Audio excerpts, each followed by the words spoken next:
एक मुनाफे बख्श कारोबारी एक बड़ी आलीशान कोठी में रहता था। उसके घर के आंगन में एक बेहद खूबसूरत चिड़िया रहती थी। वो चिड़िया आम चिड़ियों जैसी नहीं थी। उसकी आवाज में एक ऐसी मिठास थी कि जो भी उसे सुनता सब कुछ भूलकर बस सुनता रह जाता। उसकी आवाज के दीवाने कारोबारी ने सोचा, क्यों ना मैं इस चिड़िया को एक सोने के पिंजरे में बंद कर दूं? इस तरह इसकी हिफाजत भी होगी और इसका मिठास भरा गीत सिर्फ मेरे घर तक रहेगा। अगले ही दिन उसने एक बेशकीमती सोने का पिंजरा बनवाया। उसमें महंगे काजू, बादाम और ठंडा पानी रखा गया और चिड़िया को उसमें बंद कर दिया। कारोबारी बड़ा खुश था कि उसने दुनिया की सबसे कीमती चीज को अपना कैदी बना लिया है। लेकिन एक अजीब बात हुई। जैसे ही चिड़िया उस सोने के पिंजरे में गई, उसने गाना बिल्कुल बंद कर दिया। वो खामोश हो गई।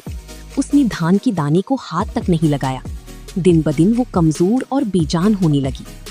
कारोबारी परेशान हो गया। उसने दुनिया के सबसे बड़े हकीम और परिंदों की माहिरीन को बुलाया। सबने अपनी अपनी कोशिश की, लेकिन चिड़िया ने ना तो कुछ खाया और ना ही अपनी आवाज निकाली। आखिर में एक बूढ़ा फकीर वहां से गुजर रहा था। उसने चिड़िया की ये हालत देखी तो मुस्कुराया और बोला, साहब, इसका इलाज किसी दवा में नहीं बल्कि एक छोटी सी चाबी में है। कारोबारी ने पूछा, कैसी चाबी? इस पिंजरे का दरवाजा तो खुला ही है, पर ये उड़ना ही नहीं चाहती। फकीर ने कहा, आपने इसका जिस्म जरूर पिंजरे में रखा है, लेकिन इसका दिल आसमान में है। सोना चाहे जितना भी कीमती हो, पर आजादी से बढ़कर कुछ नहीं होता।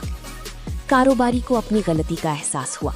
उसने पिंजरे का दरवाजा पूरा खोल दिया और चिड़िया को अपने हाथ पर बिठाकर बाहर ले आया। जैसे ही ठंडी हवा का झोंका चिड़िया को लगा, उसने अपने पर फड़फड़ाए और एक लंबी उड़ान भरी।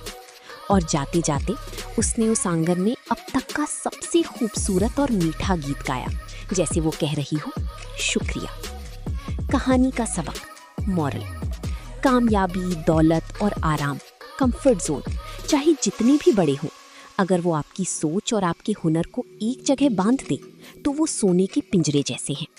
असली खुशी और तरक्की तभी मिलती है जब आप अपने परों को खोलकर बिना डर के खुले आसमान में उड़ान भरते हैं।